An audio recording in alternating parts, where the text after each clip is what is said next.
বাংলাদেশ এবং শ্রীলঙ্কা পরপর দুটি পট পরিবর্তনে রীতিমতো মাথা খারাপ হয়ে গেছে ভারতের। এস জয়শঙ্কর এই বিষয়ে বক্তব্য রেখেছেন এবং তিনি পরিবর্তিত পরিস্থিতি, সেই পরিস্থিতির আলোকে সম্পর্ক স্থাপন এবং অব্যাহত রাখা এসব বিষয় নিয়ে তার উদ্বেগ উৎকণ্ঠা তিনি ইতিমধ্যে প্রকাশ করা শুরু করেছেন। কিন্তু কূটনীতিকরা বলছেন যে অপ্রত্যাশিতভাবে দুটি ঘটনা ঘটেছে। যেমন কখনোই চিন্তা তারা করেনি যে শেখ হাসিনা এইভাবে গণঅভ্যুত্থানের মুখে পালিয়ে যাবেন। অন্যদিকে হুট করে শ্রীলঙ্কায় একজন চীনপন্থী বাম নেতা প্রেসিডেন্ট হিসেবে আবির্ভূত হবেন। দুটি ঘটনা একটা রীতিমতো ধাক্কা খেয়েছে ভারত, যেখানে অন্তত বাংলাদেশ ছিল একেবারে গভীরভাবে তার সঙ্গে সম্পৃক্ত। সেখানে এরকম একটি ঘটনা শ্রীলঙ্কা নিয়ে একটা দোদুল্যমান অবস্থায় ছিল এবং সেটা পরিস্থিতি নিয়ন্ত্রণে আনার জন্য ভারত চেষ্টা করছিল। তারা আশা করছিল হয়তো নির্বাচনের মধ্য দিয়ে যেই সরকার আসবে বা প্রেসিডেন্ট নির্বাচিত হবেন তার অনুকূলে থাকবেন, কিন্তু একেবারেই বেঁকে গেল। আর বাংলাদেশে তো একেবারে পুরো রিভার্স একটা পরিস্থিতি তাকে মোকাবেলা করতে হচ্ছে। তো এখানে এক অনুষ্ঠানে তিনি বলছেন যে বাংলাদেশকে নিঃশর্তভাবে সাহায্য করে গিয়েছে ভারত। এক অনুষ্ঠানে এমন দাবি করেছেন ভারতের পররাষ্ট্রমন্ত্রী এস জয়শঙ্কর।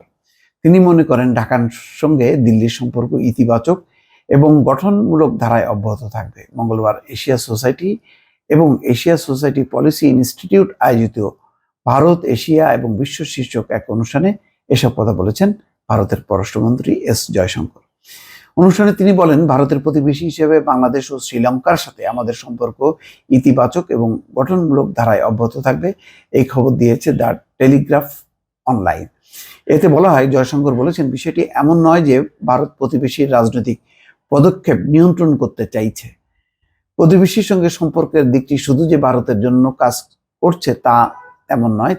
এক্ষেত্রে যে কোনো দেশই দায়ী হতে পারে বলে মন্তব্য করেছেন তিনি। অর্থাৎ তিনি বলছেন যে তারা কোনো নিয়ন্ত্রণ করছেন না, এটা ওই দেশ তার নিজের মতন করে পরিবর্তিত হচ্ছে, অর্থাৎ দায়টা তিনি নিতে যাচ্ছে না। কিন্তু শেখ হাসিনা সরকারকে টিকে রাখার জন্য ভারত কি করছে সেটা তো বাংলাদেশের মানুষ ভালো জানে এবং এটা প্রমাণিত।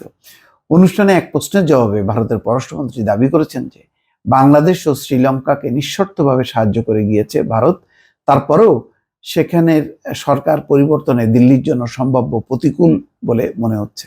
অর্থাৎ বলছে যে সমর্থন করে গেছে, কিন্তু এখন এই পরিবর্তনটা একটা প্রতিকূল পরিস্থিতি তৈরি হয়েছে বলে তার মনে হচ্ছে। জয়শঙ্কর বলেছেন, প্রতিটি দেশের এই নিজস্ব ধারা রয়েছে। বৈদেশিক নীতির ক্ষেত্রে আপনি কেবল এটি বোঝার চেষ্টা করবেন, এরপর অনুমান করে প্রতিক্রিয়া জানাতে চেষ্টা করতে পারেন।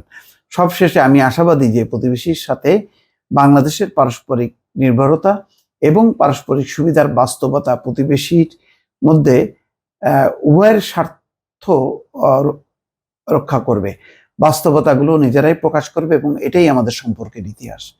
জয়শঙ্কর আরো বলেছেন, কয়েক বছর পরই আমাদের অঞ্চলে কিছু না কিছু ঘটে। এতে লোকজন পরামর্শ দেয় যে সেখানে এক ধরনের অপ্রতিরোধ্য পরিস্থিতি রয়েছে, পরে আপনি সেখানে সংশোধন আনতে নিজেদের প্রকাশ করতে পারেন। যাই হোক, সে টেকনিক্যাল অনেক রকম কথাবার্তা বলছে, বাংলাদেশ ইস্যু নিয়ে কথা বলছে এবং এখানে আগস্টে নোবেলজয়ী ডক্টর মোহাম্মদ ইউনূস অন্তর্বর্তী সরকারের প্রধান হয়েছেন। রক্তক্ষয়ী এক গণঅভ্যুত্থানের মাধ্যমে শেখ হাসিনা ক্ষমতাচ্যুত হয়েছেন। বর্তমানে হাসিনা ভারতে আশ্রয় নিয়েছেন, রাজনৈতিক আশ্রয়। অন্যদিকে 21শে সেপ্টেম্বর শ্রীলঙ্কার প্রেসিডেন্ট নির্বাচনে প্রথমবারের মতন প্রেসিডেন্ট হিসেবে নির্বাচিত হয়েছেন মার্ক্সবাদী নেতা অনুরা কুমারা দিশানায়েকে। তিনি চীনপন্থী একজন নেতা, আর এ কারণে ভারত কিছুটা হলেও চিন্তায় পড়েছে বলে মনে করছেন রাজনৈতিক বিশ্লেষকরা। খুব অল্প সময়ের মধ্যে বাংলাদেশ ও শ্রীলঙ্কার মতো দুই প্রতিবেশী দেশে ভারতপন্থী সরকারের পরাজয়ে দিল্লির কূটনৈতিক মহল কিছুটা হলেও উদ্বিগ্ন বলে ধারণা করা যায়। কিছুটা না, অনেকটা, ভয়ঙ্কর রকম। বাংলাদেশ তো হাতছাড়া হলো, কিন্তু শ্রীলঙ্কা একটা পরিবর্তন হবে। সেখানে প্রতিদ্বন্দ্বী 3-4 জন ছিল, তার মধ্যে ভারতপন্থী নেতারাও ছিলেন। দিশানায়েককে বাদ দিলে বাকিরা ধরা হচ্ছে এদের মধ্যে থেকে যেই নির্বাচিত হবেন তিনি হবেন ভারতপন্থী, কিন্তু পুরা উল্টা হয়ে গেল। দিশানায়েকে নির্বাচিত হলো, ফলে এখন শ্রীলঙ্কাটাও এখন কঠিন হয়ে গেল ভারতের জন্য। তো খুব অল্প সময়ের মধ্যে বাংলাদেশ এবং ভারতের এই শ্রীলঙ্কার এই রাজনৈতিক পট পরিবর্তনটা একটা বড় ধরনের ধাক্কা বলে অনেকে মনে করছেন ভারতের জন্য। দর্শক ভালো থাকবেন, আল্লাহ হাফেজ।